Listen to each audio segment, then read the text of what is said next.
Yuk kita dengarkan cerita Jakatarup dari Jawa Tengah.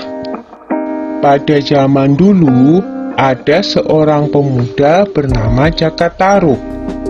Sepeninggal ibunya, Jakatarup mengisi hari-harinya dengan berburu.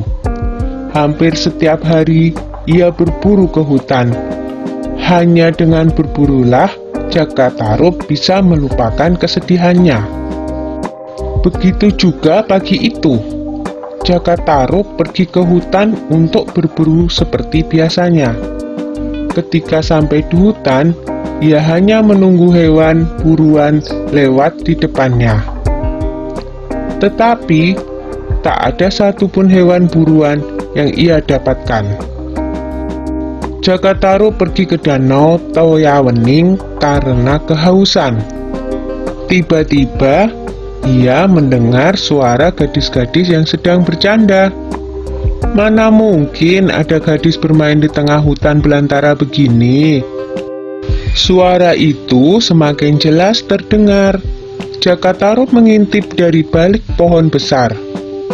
Alangkah terkejutnya ketika dia menyaksikan 7 gadis cantik sedang bermain-main di danau Toyawening. Semuanya berwajah cantik. Dari percakapan mereka, Jakatarup tahu kalau 7 gadis itu adalah bidadari yang turun dari kahyangan. Apakah ini arti mimpiku waktu itu?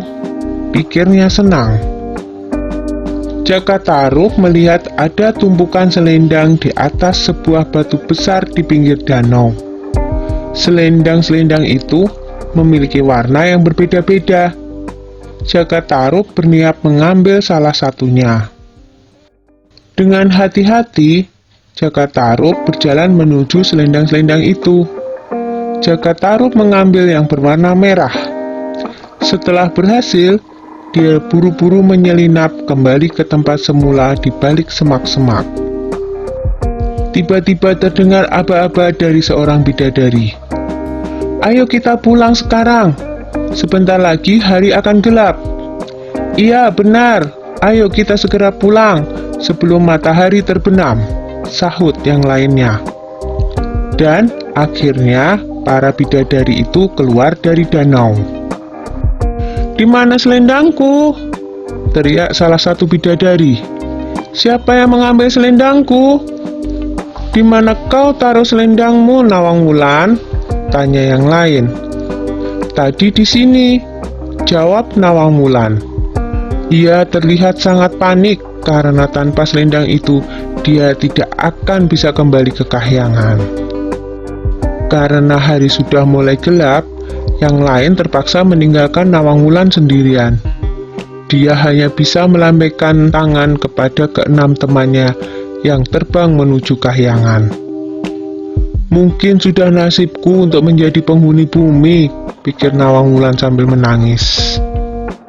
Dia lalu bergumam, "Barang siapa bisa menolongku, akan kujadikan saudara jika perempuan.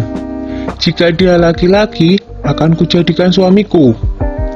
Lalu Jakatarup pun muncul dari balik pohon untuk menolong Nawang Wulan.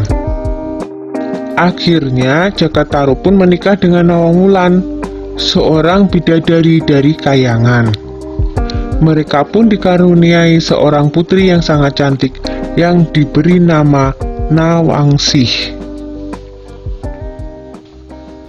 Sudah dulu ya cerita Jakatarupnya. Kapan-kapan disambung lagi.